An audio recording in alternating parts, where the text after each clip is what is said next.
Nshuti bakundwa, mbibutse ko turi kwiga igitabo ubutumwa ku basore tugeze ku gice cy'101, ubahisha Uwiteka ubutunzi bwawe. Harya databuja atwishyuza iki? Luka 16:5. Mbese tuzakira imigisha yose iva mu biganza by'Imana, ariko twe kugira icyo tuyigarurira, nta no kwiha icya cumi cyacu ari wo mugabane yikubitiye? Mu murongo nyakuri wo kwitanga mu nzira yo kwishimisha, gutanga ibintu byose ntihagire igisigara byabaye akamenyero, ariko se tuzakomeza kujya twakira ibyiza itugirira ntacyo twitayeho, kandi twe kugira icyo twitura urukundo rwayo? Nshuti basore, mbese ntabwo muzaba abamisiyoneri bakorera Imana? Mbese mu buryo butandukanye n'uko mwigeze mugenza, ntabwo muziga isomo ry'agaciro gakomeye ryo guhiteka Imana mushyira mu bubiko bwe bimwe mu byabahereye ubuntu ngo bibanezeze? Mu byo mujya muhabwa byose ni mutyo hagira umugabane ugarurirwa rugaba, maze ibituro ryo gushima. Hari umugabane kandi ugomba gushyirwa mu bubiko ngo uzakoreshwe mu murimo wo kwamamaza ubutumwa ugomba gukorwa haba mu gihugu cyanyu no mu mahanga. Ubutunzi mu ijuru. Twari dukwiriye guhoza umurimo w'Imana ku mitima yacu. Umucyo w'ukuri wabereye umugisha umuryango umwe, nuramuka umuritswe n'ababyeyi n'abana, uzahindukira umugisha ukomeye indi miryango. Ariko igihe ubutunzi butagira akagero bw'Imana butanzwe ku rugero rutagabanyije maze tukabugundira tukayibwima kandi tukabwikubira twikanyiza, nta kabuza tuzagerwaho n'umuvumo w'Imana mu cyimbo cy'umugisha. Ariko ibi ari byo Uwiteka yavuze, iby'Imana isaba nibyo bigomba guhabwa umwanya wa mbere mu bindi byose bisabwa, kandi nibyo bigomba gutangwa mbere. Igikurikiraho ni ukwita ku bakene n'indushyi. Uko byagenda kose ndetse n'uko byadusaba kwitanga kose, ntabwo bene abo bagomba kwirengagizwa. Inzu yanjye ibemo ibyo kurya. Malaki 3:10. Ni inshingano yacu kwirinda mu bintu byose, haba mu byo turya, mu byo tunywa, ndetse no mu myambarire. Inzu zacu n'imitako yo mu ngo zacu bikwiriye kwitabwaho mu bushishozi, umutima ufite ubushake bw'Imana ibyayo, atari mu cya cumi gusa, ahubwo uko bishoboka kose no mu mpano ndetse n'amaturo nayo. Abantu batabarika bagombye kuba bibikira ubutunzi mu ijuru babinyujije mu kuzuza mu bubiko bw'Uwiteka umugabane w'ibyo avuga ko ari ibye bwite, kandi bashyiramo impano n'amaturo. Ababaza batigize iby'Imana ibasaba mu byerekeye umutungo bavuga ko ari uwabo bwite bakwiriye kwiga ibyanditswe byera byo mu isezerano rya kera, kandi bakareba ibyo Kristo wari umuyobozi w'Abisiraheli mu rugendo rwabo utaraboneshwaga amaso yabwiye ubwoko bwe gukora kuri iyi ngingo. Twari dukwiriye kugira ubushake bwo kuba twagera no mu bidukomereye ibyo ari byo byose, ndetse tukaba twagera n'aho twaba mu bihe bigoye uko byaba biri kose, aho kugira ngo tunyage Imana umugabane wagombye kuza mu nzu yayo. Abasoma Bibiliya kandi bakizera ibyo ivuga bazamenya icyo Uwiteka yavuze kuri iyi ngingo. Nta rwitwazo. Kuri wa munsi ubwo buri wese azacibwa urubanza rw'ibyakoze akiri mu mubiri, urwitwazo rwose umutima wo kwikanyiza ushobora gutanga rwo kudaha Uwiteka icya cumi, impano n'amaturo, ruzahinduka ubusa, rutamuruke nk'ikime imbere y'izuba. Iyaba nibigera icyo gihe bitazaba byaratinze by'iteka ryose. Mbega uburyo hariho abantu benshi bajyaga kuzasubiza amaso inyuma maze bakongera kubaka imico yabo.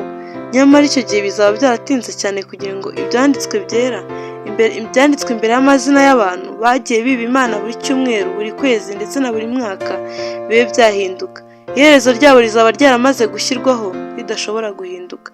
Kwikanyiza ni ikibi kibyara urupfu. Kwikunda no kutita ku bivugwa byumvikana kandi byihariye byemejwe hagati y'Imana n'umuntu, kwanga gukora nk'ibisonga byayo bikiranuka, ibyo byose byabazaniye umuvumo w'Imana, nk'uko Imana ubwayo yari yaravuze ko ariko bizaba. Abo nibo bitandukanije n'Imana ubwabo, kandi kubw'amategeko yabagengaga n'urugero batangaga bateye abandi gusuzugura amategeko yumvikana neza y'Imana, bityo Imana ntiyashoboraga kubasesekazaho imigisha yayo. Icya cumi. Uwiteka yavuze yeruye ati, icya cumi cy'ibyo mutunze byose ni icyanjye.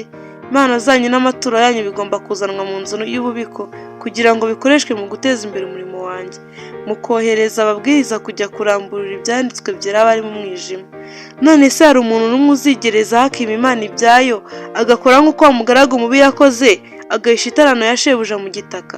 Mbese nk'uko uyu mugabo yakoze, tuzashaka uko dushakira urwitwazo gukiranirwa kwacu, twitotombera Imana tuvuga tuti, databuja nari nzi ko uri umunyamwaga, usarura aho utabibye, ko uhunika ibyo utagosoye, ndatinya, ndagenda misha itarano yawe mu butaka, dore ngiyo ibyawe urabifite.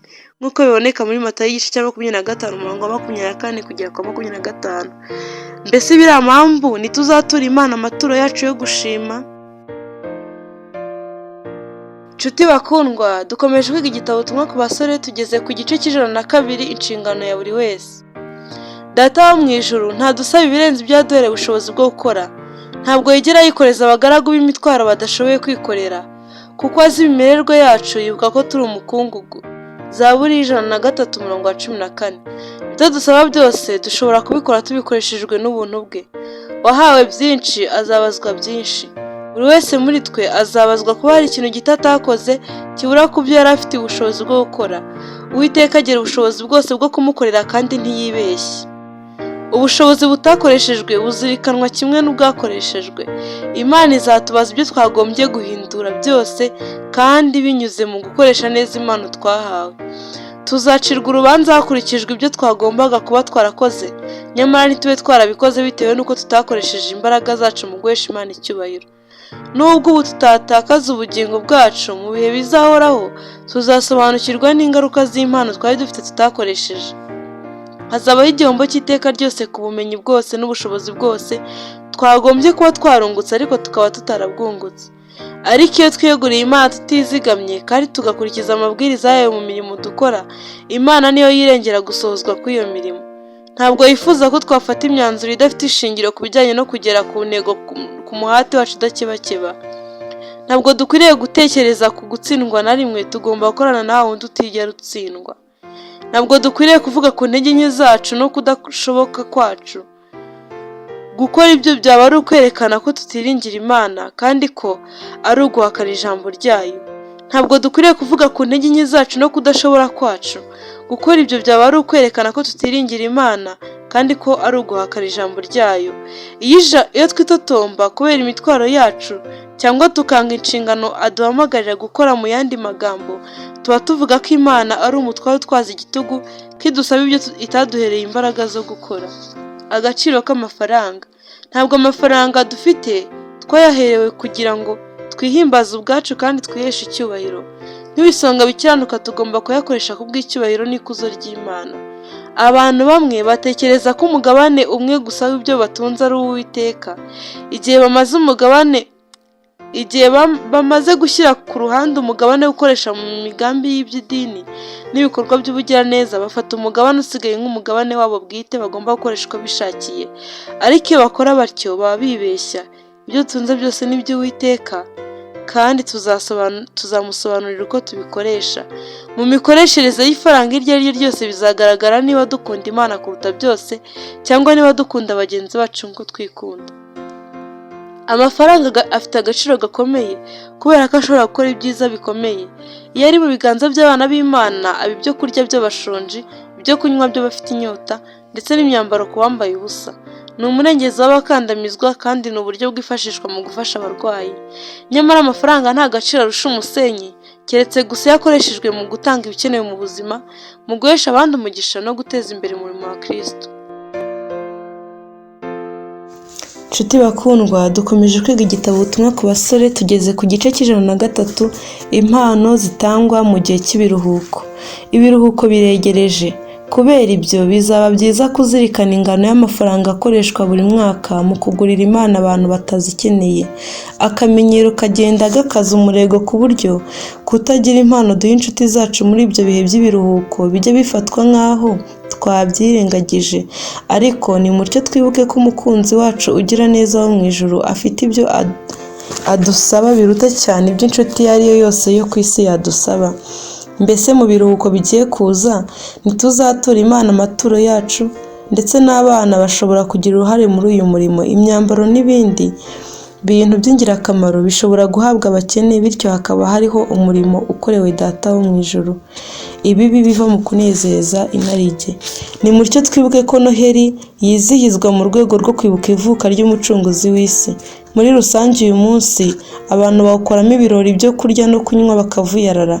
Amafaranga menshi akoreshwa mu kunezeza inarijye mu bidakenewe. Ipfa ry'inda n'ibinezeza by'umubiri birahazwa mu buryo burenze urugero, ku buryo imbaraga z'umubiri, z'ubwenge n'iz'imico mbonera bihangirikira.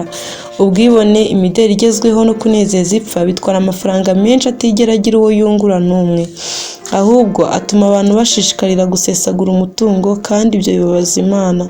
Iyo minsi mikuru ikoresha abantu berereza kamere aho kwerereza Imana. Ubuzima bwagiye bushyirwa mu kaga, amafaranga akoreshwa nabi birenze kuba yajugunywa, kandi abantu benshi bagiye babura ubuzima bwabo babitewe no kurya birenze urugero cyangwa mu gusahisha, ndetse benshi bagiye bapfa kubera ibyo.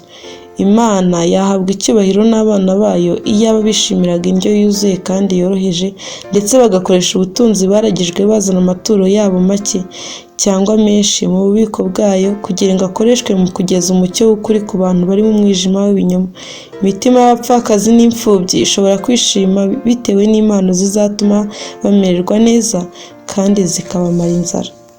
Impano zihabwa Imana. Nimurya abavuga bose ko bizera ukuri kugenewe iki gihe, babare neza umubare w'amafaranga bakoresha buri mwaka, ariko by'umwihariko ayo bakoresha mu minsi mikuru igaruka buri mwaka, ayo bakoresha mu kunezeza ibyifuzo by'inarijye kandi bitera, ndetse bazirikane n'uburyo usanga barushanwa n'abandi mu kwigaragaza kutari ukwa Gikristo. Teranya umutungo wose ukoreshwa kandi bitari bikenewe, bityo ugerageze kugereranya amafaranga yagombye kuba yarazigamwe ngo yegurirwe kuba impano zo gukora umurimo w'Imana, hatabayeho kwinginga ubugingo n'umubiri. Teranya umutungo wose ukoreshwa kandi bitari bikenewe, bityo ugerageze kugereranya amafaranga yagombye kuba yarazigamwe ngo yegurirwe kuba impano zo gukora umurimo w'Imana, hatabayeho kwangiza ubugingo n'umubiri. Hakurikijwe ubushobozi bw'utanga, udufaranga duke n'izindi mpano zitanganywe umutima ukunze kandi byeguriwe Imana bishobora kuzanwa mu nzu y'Imana kugira ngo bifashe mu gukura amatorero mu myenda. Ku bw'ibyo, hari abavugabutumwa, abamisiyoneri bagomba koherezwa ahantu hashya, kandi hari n'abandi bagomba kunganirwa aho basanzwe bakorera. Abo bamisiyoneri bagomba kwirinda gusesagura badakebakeba, ndetse bakageza n'ubwo bigomwa ibishimisha mwe buri munsi kandi mufata ko ari ngombwa mu buzima, bashimishwa na bike cyane.